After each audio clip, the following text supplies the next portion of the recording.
Fala, meus queridos, bem-vindos a mais um vídeo. Hoje a gente vai tentar entender o funcionamento da economia, certo? E como que isso afeta e qual é a minha perspectiva de futuro considerando esses fatos. Primeiro, como vocês já sabem, deixa eu desligar isso aqui, que isso aqui é irrelevante. Como vocês já sabem, eu sou um analista cíclico. Eu tenho uma abordagem onde eu pego ciclos de mercado, onde eu tento entender o que aconteceu no passado e tento recriar os mesmos padrões. Eu gosto disso porque essa abordagem funciona veementemente. Então aqui a gente começa lá no ano de 1930, quando aconteceu a primeira crise mundial. Como é que acontece uma crise mundial? As pessoas pegam crédito no banco, a economia está quente, todo mundo constrói coisas, seja empreendimentos, seja comprar coisas pessoais, enfim. O crédito se expande. Quando o crédito se expande, chega um momento que as pessoas não conseguem mais pagar esse crédito. E aí o banco fica sem o seu recurso. O banco ficando sem o seu recurso, as pessoas que investiram dinheiro no banco também ficam sem o dinheiro do investimento. Então, o banco toma calote das pessoas e, consequentemente, dá calote nos seus investidores. E assim, sucessivamente, vira uma cadeia de causa até que há um crash econômico, há uma desalavancagem econômica, certo? Esse processo de desalavancagem às vezes dura 10 anos e por isso se chama de Lost Decade. Começou em 1930 e terminou lá em 1940. Então isso aqui foi chamado de Lost Decade dentro da economia, um jargão conhecido justamente por criar esse efeito, né? Uma década perdida tentando apenas resolver a cagada que foi criada lá em crédito, beleza? A gente está usando aqui o gráfico de 10 anos dos bonds governamentais americanos. É basicamente um tesouro direto americano, né? Para ficar mais fácil da gente entender. E como que funciona isso? Depois que a crise econômica, a inflação foi levemente controlada lá em 1940, começou, depois daquele período ali de estagnação, uma alta exponencial na economia americana. Nesse ponto aqui, absolutamente todo mundo ficou bilionário. A maioria dos bilionários que a gente conhece hoje ficaram bilionários nesse período aqui porque foi uma expansão econômica absurda, certo? Mas o que aconteceu junto com essa expansão americana? Exatamente, inflação. O que esse gráfico aqui nos remete? Ele nos remete basicamente que se ele está subindo, significa que o medo das pessoas quanto a uma nova inadimplência de crédito também está subindo. E aí o que acontece? Exatamente. Se as pessoas estão com medo e compram ativos que são protetivos, por que você compra tesouro direto? Não é para multiplicar o seu dinheiro, é para rendê-lo, é para protegê-lo. Se as pessoas estão comprando com mais afetividade um Treasury de proteção, significa que elas estão com medo de um novo crash econômico. Por quê? Porque elas estão vendo que ao longo do tempo o crédito está subindo em relação à dívida. E quando você tem muito crédito e muita dívida, você tem inadimplência. E aí ninguém ganha dinheiro. Exatamente, é assim que funciona a máquina do governo. Muito crédito com muita dívida, inadimplência. E aí, como as pessoas começaram a ver esses períodos aqui de alta, foi quando atingimos o pico, lá em 1980, com uma recessão econômica. Felipe, aqui foi uma recessão e aqui foi uma crise. Qual é a diferença? Desalavancagem. Recessão é o evento minúsculo que vai acontecendo de tempos em tempos quando você tem um processo econômico saudável. Desalavancagem é quando depois de muito tempo subindo, ele crasha de vez e precisa descer. Isso aqui é uma máquina simples que foi explicada pelo Ray Dalio num dos vídeos dele, como a máquina econômica funciona. Estou resumindo o máximo possível aqui para vocês. Mas o que eu quero que vocês entendam? São dois eventos diferentes. Um evento acontece a cada 75 anos, entre 75 e 100 anos, e o outro evento acontece de tempos em tempos. Isso aqui foi o momento de correção. Vamos pensar em gráficos agora. O gráfico está lá subindo eternamente. Aí você pega o gráfico do Bitcoin de 5 anos, tu vai ver um negócio assim. Isso aqui é o que a gente chama de recessão. São os períodos de correção do gráfico. Isso aqui é o evento econômico, é o ciclo econômico de alta infinita. Entenderam a diferença? Exatamente. Então, aqui aconteceu uma grande recessão. Nesse momento, o dólar perdeu lastro com o ouro.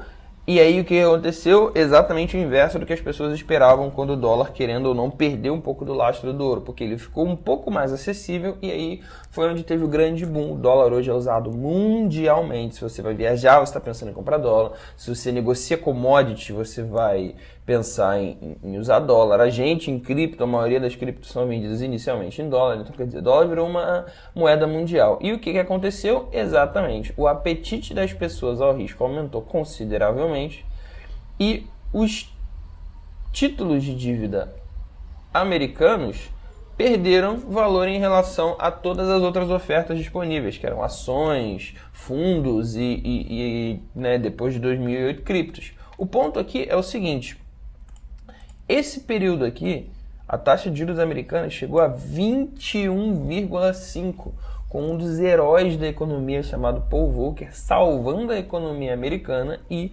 tirando ela de uma das maiores inflações já vistas na história da humanidade. Então o cara foi um herói, controlou a inflação, imprimiu dinheiro, jogou na economia e diminuiu o apetite das pessoas a termos bonds protetivos, né? A gente estava num momento de expansão tão grande, quer dizer, a gente não, porque eu não era nascido. A gente estava num momento de expansão tão gigantesco que nesse período a gente não precisava de um bond protetivo. Obviamente, se você lidava com bilhões e bilhões, você tinha lá rendendo menos do que deveria, mas é como a nossa Selic agora, golinho no café, com licença. Nesse período que a Selic está 13,75, parece excelente você manter posições em tesouro direto, porque ela está rendendo acima de algumas ações. Então existem fundos focados exclusivamente em renda fixa, porque nesse momento ela está rendendo muito acima. O que não quer dizer que daqui a um tempo, quando as taxas de juros começarem a cair, que foi o que aconteceu a partir de 82, começou a cair, ficou cada vez menos rentável, porque o mercado estava entregando uma alta excepcional. A gente vai dar uma olhada aqui no SP só para você entender. O ano é 1982. Olha isso aqui, 1982. O mercado começou um processo expansivo absurdo, então não valia mais a pena eu manter posições em tesouro direto, posições protetivas, se o mercado estava me entregando uma alta em absolutamente tudo que eu comprava. E aí eu vou ganhar, sei lá, 15%, vamos pensar ali em 92, 3, 15% em um treasury do governo, se eu posso estar ganhando 30%, 40%, 60% comprando ações, por exemplo, do Google, que só sabiam subir nessa época. Então, nesse período a gente fica um pouco vendido no lance em relação ao que fazer. E aí o que acontece? Isso foi o que aconteceu no passado, certo? Lost Decade, fazendo um resumo rápido. A expansão econômica que deu um aumento na inflação absurdo. A estratégia do Paul Volcker aumentando a taxa básica de juros em 21,5% e a desalavancagem que sofreu a economia americana. E nesse período nós estamos assim. Desde 2021 houve um aumento expressivo, e aí a gente fala um pouco de gráfico, vamos lá. A gente falou um pouquinho de gráfico aqui, a gente teve o rompimento de uma região de resistência que havia sido feita aqui e aqui. E nesse período, o que acontece? A gente teve um apetite, um aumento justamente de treasuries protetivos. Claro, Felipe, mas tu não acha que isso foi culpa da Covid? Sim, eu acredito fielmente que isso foi culpa da Covid. Porque, querendo ou não, foi um evento único na história da humanidade que obrigou governos e países e pessoas a agirem de forma única, que nunca agiram antes, certo? Todo mundo preso em casa com uma incerteza absurda. Obviamente, isso aqui simboliza que muita gente ganhou dinheiro porque sabia se posicionar ciclicamente. O que você está falando, Felipe? A cada 100 anos acontece um negócio como esse. Lá antes de 1930 também aconteceu uma outra pandemia global, então as pessoas que estudaram nesse período aqui sabiam o que fazer nesse período aqui. Isso é fato. Por isso os ciclos são mais importantes para mim do que qualquer outro tipo de análise. A história geralmente se repete. Só que esse aumento expressivo aqui, certo? De 64% no ano de 2021 e de 120% no ano de 2022 é algo que levanta uma certa preocupação na minha parte. Por quê? Pensa comigo. Simboliza que grandes pessoas já estão montando posições protetivas pensando em alguma coisa que a gente não sabe o que é. Obviamente, quando a gente aplica o termo cíclico, a gente entende o seguinte: houve a crise, a Lost Decade, de 1930, que depois só foi acontecer em 2008. Porque 2008 foi a segunda grande maior crise no que tange crédito. Por quê? Bom, bancos ficaram sem dinheiro, pessoas hipotecaram suas casas, perderam suas casas, então foi todo aquele estardalhaço, certo, que atingiu todo mundo. Então, essa aqui foi uma crise global que aconteceu, certo? Igual a de 1930. O que significa dizer também que a mesma coisa que me preocupa me motiva. Por quê? Esse período que foi posterior a 2008, a gente chama de Lost Decade, exatamente o que aconteceu aqui, certo? Lost Decade, década perdida, obviamente, perdida no sentido de controle, porque tudo meio que foi desmoronando, a inflação foi subindo no Brasil e no mundo, e aí a gente chegou no fim do poço com Covid, e depois disso começamos uma nova expansão no que tange a procura de bonds protetivos. Só que a gente entende da seguinte forma, ou pelo menos eu entendo da seguinte forma. Isso aqui é exatamente o que aconteceu aqui. Só que o que aconteceu aqui não começou aqui, começou a acontecer lá em 1980 e aqui teve o seu pico. O que significa dizer que esse nosso período de briga contra a inflação pode ainda durar alguns anos. Mas, do mesmo jeito que após o controle da inflação, seja com impressão de dinheiro, seja com um aumento expressivo da taxa de juros, houve um boom na economia, houve uma explosão absurda na economia, eu fielmente acredito que isso vai acontecer de novo. Porque nós não estamos em um processo de desalavancagem econômica, nós não estamos em um período de crise econômica, como aconteceu em 1930, como aconteceu em 2008. Nós estamos em um período de recessão econômica, nós estamos em um período de contração econômica para o controle da inflação, que aconteceu em 1980. Aqui foi uma recessão e deu o maior boom que o mercado já viu na vida. Então, isso aqui também é um processo recessivo e pode dar o segundo maior boom que o mercado já viu na vida. E qual é o ponto que eu preciso que você entenda aqui? Talvez essas sejam as melhores oportunidades da década de você criar e de você montar uma carteira de forma inteligente o suficiente para fazer com que seus filhos, que provavelmente verão a crise econômica, se darem bem. Por quê? Se a gente aplicar o mesmo termo de 75 a 100 anos acontece uma desalavancagem, uma crise econômica, a gente está pensando em alguma coisa a partir de 2080. Então, entre 2080 até 2100, é provável que nós tenhamos outra crise financeira do mesmo tipo que aconteceu em 1998 e 1930. A gente está falando de desemprego, a gente está falando de maiores empresas fechando, a gente está falando de gente desempregada lotando a rua, querendo comer, a gente está falando de Argentina. Isso é crise econômica.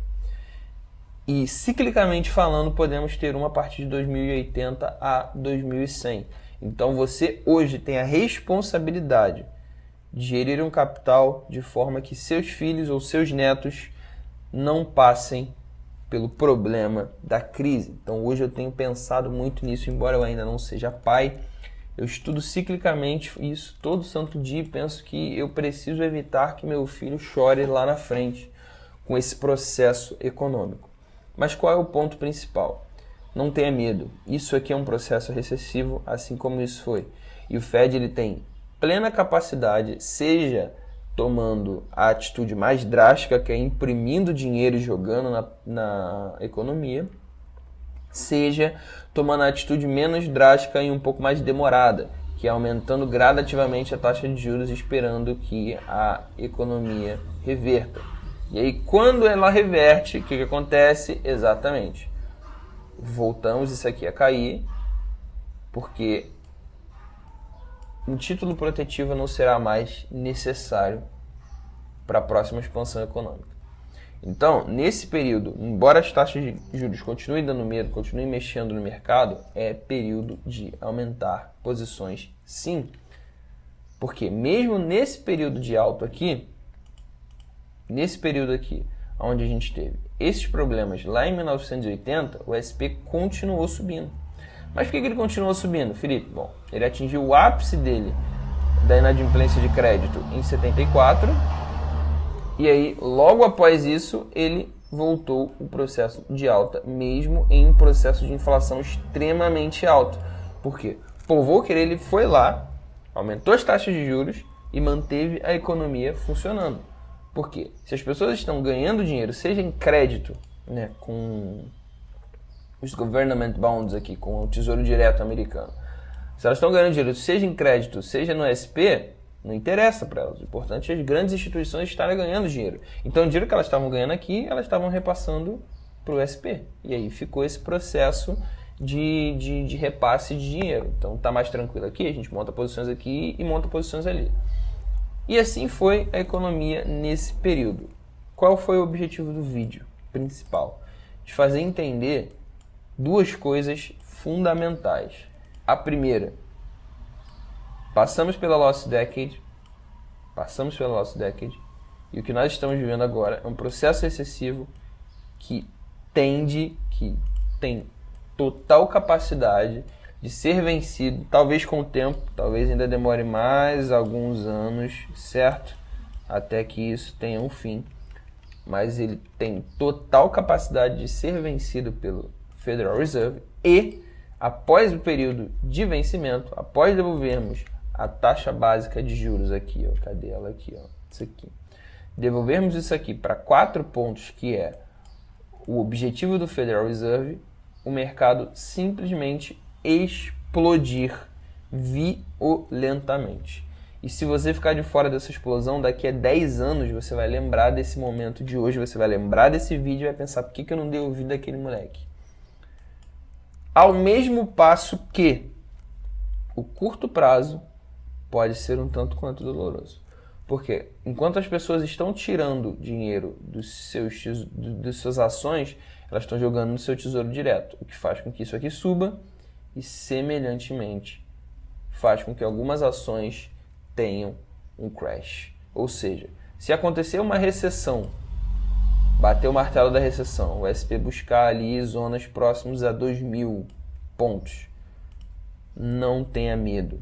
É um processo recessivo cíclico. Aproveita o que você puder para aumentar suas posições aqui, porque não é uma crise econômica, é uma recessão, e recessões são vencidas por bancos centrais desde sempre.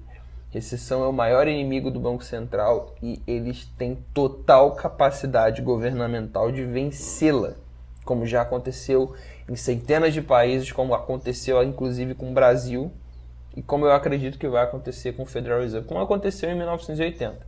É um processo recessivo porque a recessão ela é bem menor do que uma crise econômica.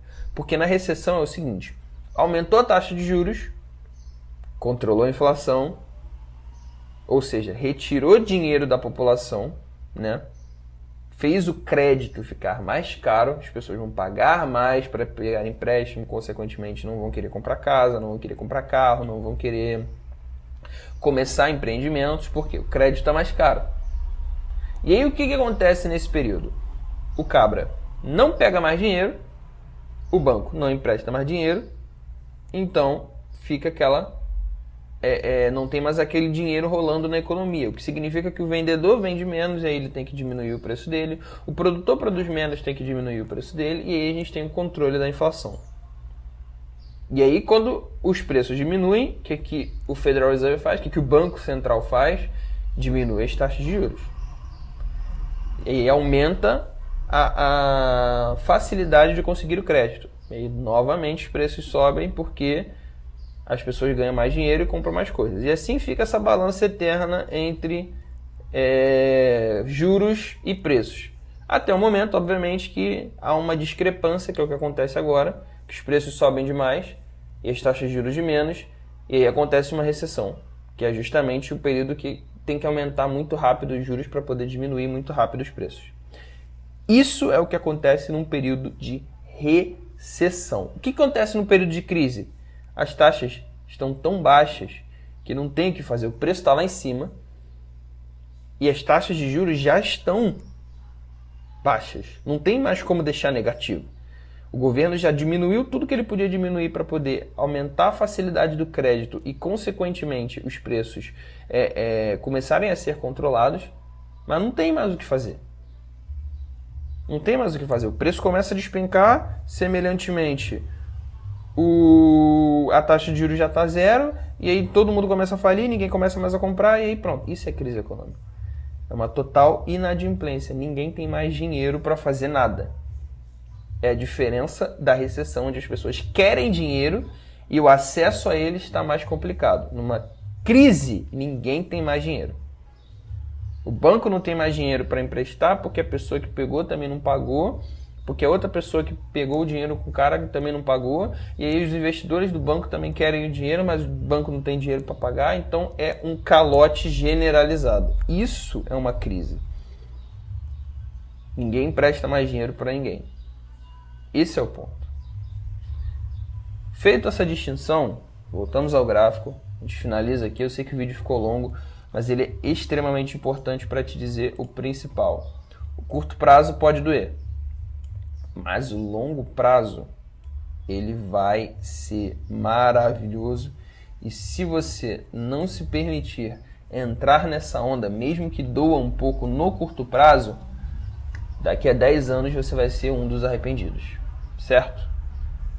E é isso. Se eu conseguir entregar esse conceito cíclico para você de forma inteligente, por favor, deixe seu like, segue se você não é inscrito e valeu. Muito obrigado.